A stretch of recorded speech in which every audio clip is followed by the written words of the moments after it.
You're probably doing a lot of green things in your business that you don't even know are green. You know, if you've got recycle bins outside, as businesses, we're at a little bit of an advantage over some householders. We can recycle a lot more stuff than a household can. We've got the ability to recycle the clear plastics where you don't put those in your recycle bins at home. At any rate, when we first opened, I looked at it and I talked to a bunch of my friends that are in the business, and we thought that we would try to be as green as we possibly can. It does a couple of things. When you use those recycle bins out in the back of your buildings, you're actually saving money. You're saving money because it's cheaper to recycle than it is to dispose of garbage. So the more you recycle, the better off you are. We actually have recycle checks in the restaurant just to make sure that people are recycling properly. It's part of their training or initial training package. They're given a tour of the garbage bins and the recycle bins. It makes a big difference.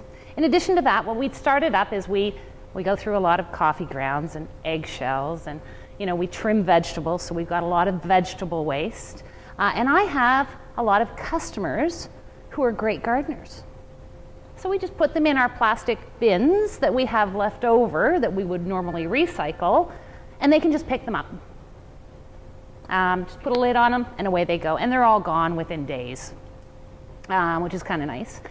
Right now, we've participated in a lot of different things. We've done the Innisfil Hydro program for lighting, and now there is a second phase of that, so we'll get involved and get the rest of it finished. And in a time when hydro and gas have increased in cost substantially, it's helped to maintain a level, which is kind of nice. So there's some cost savings as well. We put in, we've done a lot of work to this little old building of ours.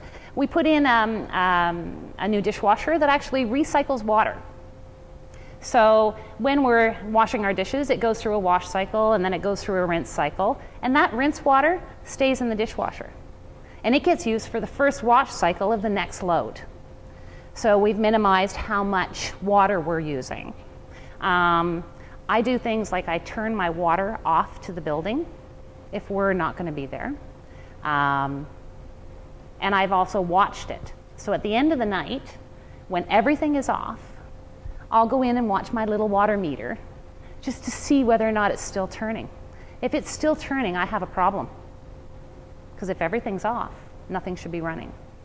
So that gives you the opportunity to get it fixed, to find out where the problem is. It's just sort of a good little test. We've put in new hot water tanks, more efficient, gas run. Unfortunately, the health department doesn't like restaurants using the usage hot water tanks yet because there's some health regulations there. It doesn't heat up fast enough in the pipes. You'd almost have to mount it right next door to everything you're doing. But hopefully they come up with one that does that. We've removed some of the old archaic equipment in the restaurant and replaced it with new energy efficient products. New range, new stoves, new fryers, new grills, new just about everything.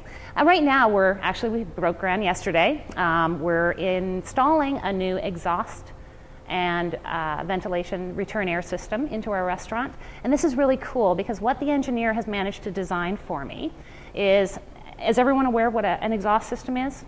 So it pulls out the hot air and the oily air and the moist air from a kitchen, and it sits over the equipment. Way in the day, you didn't have something called a return air system. You opened a door, and it would suck the outside air in and sort of filter it that way. Things have changed, and that's a good thing. So now we have to put a return air system in, and we've chosen to go gas. And simply because the return air systems available to me are all three-phase and very expensive. So we kind of went, no, we're not doing that. But what we've managed to do is use our radiant heat from our equipment, and we've run our return air pipe underneath the hood. So what happens is the air from our equipment will help warm that air, so we're not stressing out a furnace, which is what the return air system operates on. And the thermometer sits inside the tube. So you can help to heat your air with heat that you've already got. So it's kind of nice. And hopefully it'll help control some costs too. Refrigeration is a big thing in the restaurant business, as in any business, uses a lot of energy. So freezers, refrigerators, coolers, ice makers, those sorts of things. So the new ones are definitely better. If you can possibly do those, that's great. What else have we done? We've put in some new air conditioning pieces on our rooftop. Again, it helps to control your energy usage.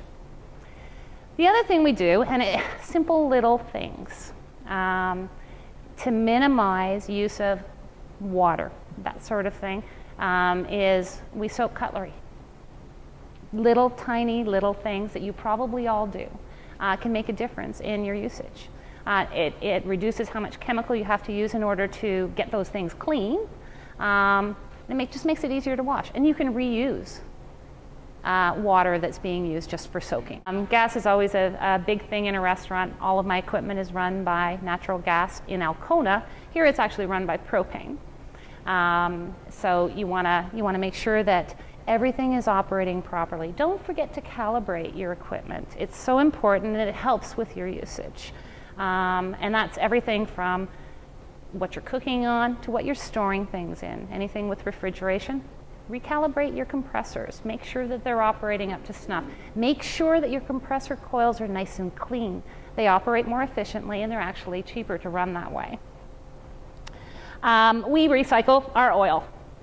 So we have a couple of deep fryers, and even here you'll see a bin out beside the dumpster, and that oil actually goes to Wardlaw, so another local company, which I kind of like, and they recycle it into two things. So they do biofuel. They also do chicken feed. So all of our oil gets recycled, so if we can't use it anymore, certainly they can to make something else out of it. That pretty much covers a lot of our initiatives. It's the reuse, recycle, and try and use that in your everyday life. There are some cost savings when you start doing these things. So thank you very much. We've done a lot of stuff, and we'll continue just to probe through it.